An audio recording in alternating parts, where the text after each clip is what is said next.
ஆதன் news நேயர்களுக்கு வணக்கம். நான் திவ்யலட்சுமி. இனி தேசிய மற்றும் மாநில அளவில் நடந்த பல்வேறு நிகழ்வுகளை விரைவு செய்திகளாக பார்க்கலாம். ஈரோடு கிழக்கு தொகுதி இடைத்தேர்தலில் ஆளும் திமுக மற்றும் நாம் தமிழர் கட்சிகளுக்கிடையே இருமுனை போட்டி ஏற்பட்டுள்ளது. அடுத்த மாதம் 5ஆம் தேதி நடைபெறவுள்ள இந்த தேர்தலை பிரதான எதிர்க்கட்சியான அதிமுக, பாஜக மற்றும் தேமுதிக ஆகிய கட்சிகள் புறக்கணித்துள்ளன. வேட்புமனு தாக்கல் நிறைவடைந்த நிலையில் திமுக சார்பில் வி. சந்திரசேகரும், இவரை எதிர்த்து போட்டியிடும் நாம் தமிழர் கட்சியின் வேட்பாளர் சீதாலட்சுமியும் மனு தாக்கல் செய்துள்ளனர். திமுகவினர் ஏற்கனவே பிரச்சாரத்தை தொடங்கிவிட்டதால் அங்கு தேர்தல் களம் சூடுபிடித்துள்ளது. அடுத்த ஆண்டு தமிழகத்தில் நடைபெற இருக்கும் சட்டமன்ற தேர்தலிலும் பாஜகவுடன் அதிமுக கூட்டணி வைக்காது என முன்னாள் அமைச்சர் ஜெயக்குமார் தெரிவித்துள்ளார்.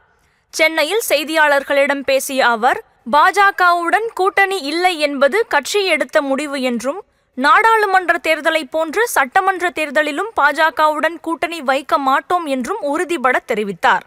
ஈரோடு கிழக்கு சட்டமன்ற தொகுதி இடைத்தேர்தலில் ஆளும் திமுக வெற்றி பெற எவ்வளவு வேண்டுமானாலும் செலவு செய்வார்கள் என விமர்சித்த இவர், இதனால்தான் தேர்தலை அதிமுக புறக்கணித்தது என்றும் குறிப்பிட்டார். 2026 சட்டமன்ற தேர்தலுக்கு பிறகு எடப்பாடி பழனிசாமி தலைமையிலான அதிமுக ஆட்சி அமையும் என முன்னாள் அமைச்சர் செல்லூர் ராஜு நம்பிக்கை தெரிவித்துள்ளார். மதுரையில் செய்தியாளர்களிடம் பேசிய அவர், ஆட்சியில் இருக்கும்போது அனைத்தையும் அனுபவிப்பதில் கலைஞர் குடும்பம் நிபுணத்துவம் பெற்றது என அவர் விமர்சித்தார். அலங்காநல்லூர் ஜல்லிக்கட்டு விழாவில் தனது மகனுடன் வந்த துணை முதல்வர் உதயநிதி ஸ்டாலின், மாவட்ட ஆட்சியரை இருக்கையிலிருந்து எழ வைத்திருப்பது திமுக ஆட்சியில் அதிகாரிகள் எவ்வாறு நடத்தப்படுகிறார்கள் என்பதற்கு சான்றாக அமைந்துள்ளது என்றும் செல்லூர் ராஜு குறிப்பிட்டார். திமுக அரசு கடந்த 3 ஆண்டுகளில் நிறைவேற்றிய நலத்திட்டங்களை முன்னிறுத்தி இடைத்தேர்தலை சந்திக்க இருப்பதாக திமுக வேட்பாளர் வி. சந்திரகுமார் தெரிவித்தார். வேட்புமனு தாக்கல் செய்த பின்னர் செய்தியாளர்களிடம் பேசிய அவர், உலக தமிழர்கள் அனைவரும் திரும்பி பார்க்கும் வகையிலான மாபெரும் வெற்றியை ஈரோடு கிழக்கு தொகுதி மக்கள் தனக்கு வழங்குவார்கள் என நம்பிக்கை தெரிவித்தார். ஈரோடு கிழக்கு தொகுதியில் ஏற்கனவே போட்டியிட்டு உயிரிழந்த திருமகன் ஈவேரா மற்றும் அவரது தந்தை EVKS இளங்கோவன் ஆகியோர் விட்டு சென்ற பணிகளை சிறப்பாக மேற்கொள்வேன் என்றும் வி. சந்திரகுமார் நம்பிக்கை தெரிவித்தார். அனைத்து விவசாயிகள் ஒன்றிணைந்து மத்திய அரசை கண்டித்து நாடு முழுவதும் வரும் 26ஆம் தேதி டிராக்டர் பேரணி நடத்த இருப்பதாக விவசாய அமைப்பினர் தெரிவித்துள்ளனர். திருச்சியில் தேசிய தென்னிந்திய நதிகள் இணைப்பு விவசாயிகள் சங்க தலைவர் ஐயாக்கண்ணு மற்றும் தமிழக காவிரி விவசாயிகள் சங்க பொதுச் செயலாளர் பாண்டியன் ஆகியோர் செய்தியாளர்களிடம் பேசினர். அப்போது விவசாய விளை பொருட்களுக்கு குறைந்தபட்ச ஆதரவு விலை வழங்க அதற்கான சட்டம் இயற்ற வலியுறுத்தி இந்த போராட்டம் நடத்தப்பட இருப்பதாக தெரிவித்தனர்.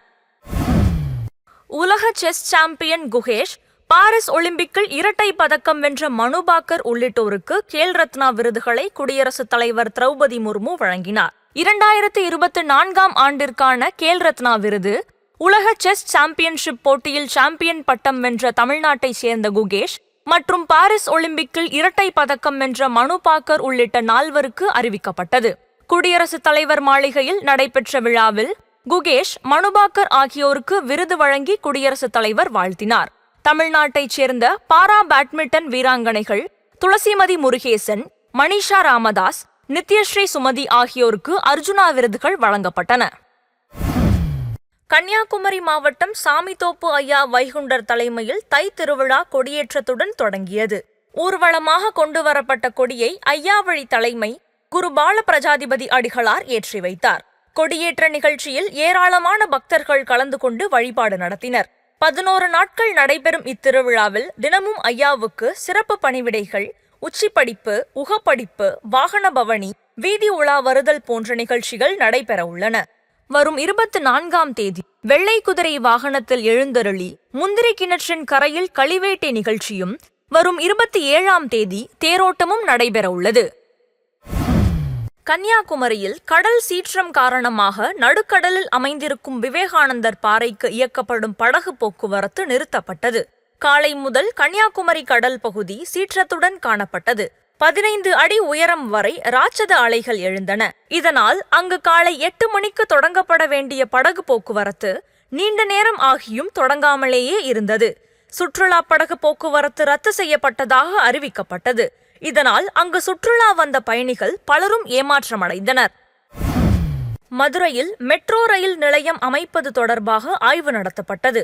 மதுரை சந்திப்பு ரயில் நிலையத்தையும் அதன் அருகில் அமையவிருக்கும் மெட்ரோ ரயில் நிலையத்தையும் ஒருங்கிணைப்பது தொடர்பான இந்த ஆய்வில் சென்னை மெட்ரோ ரயில் திட்ட நிர்வாக இயக்குநர் சித்திக் உள்ளிட்ட உயர் அதிகாரிகள் பங்கேற்றனர்.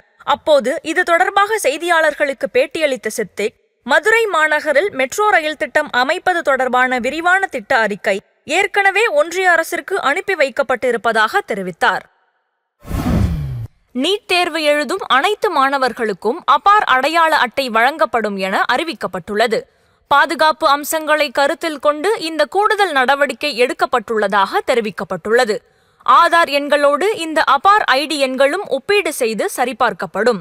நீட் தேர்வுக்கு விண்ணப்பம் செய்வது முதல் கலந்தாய்வுக்கு செல்வது வரை அனைத்து நடைமுறைகளிலும் அபார் ஐடி முக்கியம் என்று மத்திய அரசு அறிவித்துள்ளது. அபார் என்பது தானியங்கி நிரந்தர கல்வி கணக்கு பதிவேட்டை குறிக்கிறது. இது இந்தியாவில் உள்ள அனைத்து மாணவர்களுக்காகவும் வடிவமைக்கப்பட்ட ஒரு சிறப்பு அடையாள அமைப்பாகும். தென்காசியில் நடைபெற்ற சமத்துவ உழவர் தின விழாவையொட்டி ஏழை முதியோர்களுக்கு வேட்டி சேலைகள் இலவசமாக வழங்கப்பட்டன. தென்காசி இந்திய ஐக்கிய விவசாய தொழிலாளர்கள் முன்னணி சார்பில் இந்த நிகழ்ச்சி நடைபெற்றது. இந்த அமைப்பின் முக்கிய நிர்வாகிகள் பலர் இதில் கலந்து கொண்டு 120 பேருக்கு வேட்டி சேலைகளை வழங்கினார்கள். ஒவ்வொரு ஆண்டும் பொங்கல் பண்டிகையின் போது இந்த நிகழ்ச்சி நடத்தப்பட்டு வருகிறது. திரைத்துறையில் நடிகர் அஜித் தான் தனக்கு ரோல் மாடல் என நடிகர் மணிகண்டன் தெரிவித்துள்ளார். அவர் நடித்திருக்கும் குடும்பஸ்தன் திரைப்படத்தின் விளம்பர நிகழ்ச்சி கோவையில் நடைபெற்றது. அப்போது இது குறித்து செய்தியாளர்களுக்கு பேட்டியளித்த மணிகண்டன், இந்த திரைப்படத்தில் ஏராளமான கலைஞர்கள் நடித்திருப்பதாக குறிப்பிட்டார். திரைத்துறையை பொறுத்தவரை நடிகர் அஜித் தான் தனது ரோல் மாடல் என்றும் அவரை பின்பற்றியே திரைத்துறையில் நடித்து வருவதாகவும் மணிகண்டன் கூறினார். பிரபல ஹிந்தி நடிகர் சைஃப் அலிகானை கத்தியால் குத்தியவரை போலீசார் கைது செய்துள்ளனர். மும்பையில் உள்ள தனது வீட்டிற்கு திருட வந்த நபரை தடுக்க முயன்றபோது பாலிவுட் நடிகர் சைஃப் அலிகான் கத்தியால் குத்தப்பட்டார். காயமடைந்த அவர் மருத்துவமனையில் அனுமதிக்கப்பட்டுள்ளார். இது குறித்து பல்வேறு அரசியல் கட்சி தலைவர்கள் மராட்டிய அரசை விமர்சித்திருந்தனர். இந்த நிலையில் தாக்குதல் நடத்திய நபரை கைது செய்துள்ள போலீசார் பாந்த்ரா காவல் நிலையத்தில் வைத்து அவரிடம் விசாரணை நடத்தி வருகின்றனர். பொங்கல் பண்டிகை விடுமுறை முடிந்து சொந்த ஊர்களில் இருந்து சென்னைக்கு திரும்புவோரின் வசதிக்காக தென் மாவட்டங்களில் இருந்து கூடுதலாக 3 சிறப்பு ரயில்கள் இயக்கப்படும் என தெற்கு ரயில்வே தெரிவித்துள்ளது. வரும் 19ஆம் தேதி மண்டபத்தில் இருந்து எழும்பூருக்கு சிறப்பு ரயிலும், தூத்துக்குடியிலிருந்து தாம்பரம் வரை ஒரு வழி சூப்பர் ஃபாஸ்ட் சிறப்பு ரயிலும் இயக்கப்படுவதாக தெரிவித்துள்ளது. இதேபோல் இன்று மதுரையில் இருந்து சென்னை எழும்பூருக்கு முன்பதிவு செய்யப்படாத மெமு எக்ஸ்பிரஸ் சிறப்பு ரயில் இயக்கப்பட இருப்பதாக தெற்கு ரயில்வே தெரிவித்துள்ளது. மெட்ரோ ரயில்களில் மாணவர்களுக்கு சலுகை அளிக்க கோரி பிரதமர் மோடிக்கு ஆம் ஆத்மி கட்சியின் ஒருங்கிணைப்பாளர் அரவிந்த் கெஜ்ரிவால் கடிதம் எழுதியுள்ளார். இதுகுறித்து பிரதமருக்கு அவர் எழுதிய கடிதத்தில், டெல்லியில் மெட்ரோ ரயிலில் அதிக எண்ணிக்கையிலான ஏழை மாணவர்கள் பயன்படுத்தி வருவதாகவும், கட்டண உயர்வால் அவர்கள் பல பிரச்சினைகளை எதிர்கொண்டு வருகின்றனர் எனவும் அவர் சுட்டிக்காட்டியுள்ளார். எனவே டெல்லியில் மெட்ரோ ரயில் கட்டணத்தில் மாணவர்களுக்கு 50% சலுகை வழங்க வேண்டும் என்றும், இந்த தள்ளுபடியை மத்திய அரசும் டெல்லி அரசாங்கமும் சமமாக ஏற்க வேண்டும் என்றும் கெஜ்ரிவால் வலியுறுத்தியுள்ளார். கேரள இளைஞர் ஷாரோன் ராஜ் கொலை வழக்கில் அவரது காதலி குற்றவாளி என நீதிமன்றம் தீர்ப்பு வழங்கியுள்ளது. கன்னியாகுமரி மாவட்டம் நெய்யூரில் உள்ள கல்லூரியில் படித்து வந்த ஷாரோன் என்பவரை அவரது காதலியான கிரீஷ்மா கடந்த 2 ஆண்டுகளுக்கு முன்பு கஷாயத்தில் விஷம் கலந்து கொடுத்து கொலை செய்ததாக குற்றம் சாட்டப்பட்டது.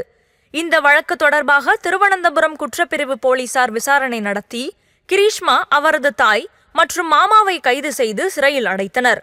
இந்த வழக்கு நெய்யாற்றின் கரை செஷன்ஸ் நீதிமன்றத்தில் நடைபெற்று வந்த நிலையில் கரிஷ்மா, அவரது மாமா நிர்மலா குமரன் ஆகியோர் குற்றவாளி என தீர்ப்பளிக்கப்பட்டுள்ளது. தண்டனை குறித்த விவரங்கள் இன்று அறிவிக்கப்பட உள்ளன.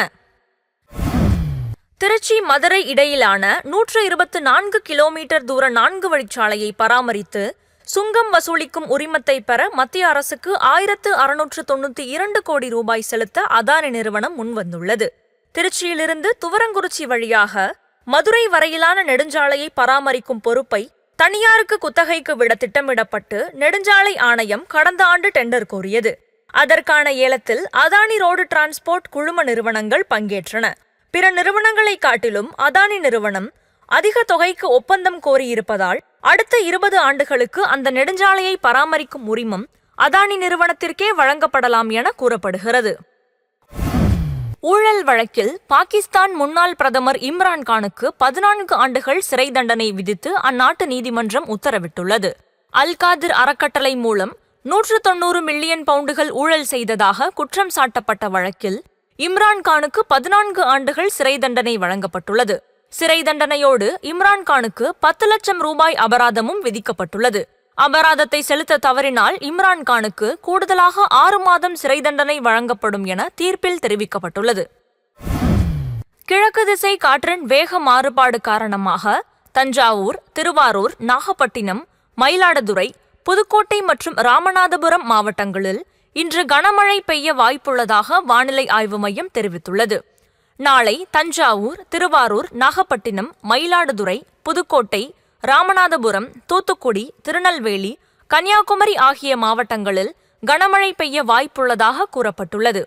சென்னை மற்றும் புறநகர் பகுதிகளில் ஓரிரு இடங்களில் லேசான மழை பெய்யக்கூடும் என வானிலை ஆய்வு மையம் தெரிவித்துள்ளது. சென்னையில் ஆபரண தங்கத்தின் விலை அதிரடியாக உயர்ந்து சவரன் 59,600 ரூபாய்க்கு விற்பனை செய்யப்படுகிறது. 1 கிராம் தங்கம் 7,450 ரூபாய்க்கு விற்பனையாகிறது. 1 கிராம் வெள்ளி 104 ரூபாய்க்கு விற்பனை செய்யப்படுகிறது. கடந்த ஆண்டு அக்டோபர் மாதம் ஒரு சவரன் 59,640 ரூபாய்க்கு விற்பனையானதே உச்சமாக இருந்த நிலையில் தற்போது மீண்டும் விலை கிடுகிடுவென அதிகரித்துள்ளது. விரைவில் 60,000 ரூபாயை எட்டுவதற்கும் வாய்ப்பிருப்பதால் இந்த விலை உயர்வு நடுத்தர மக்களுக்கு கடும் அதிருப்தியை ஏற்படுத்தியிருக்கிறது.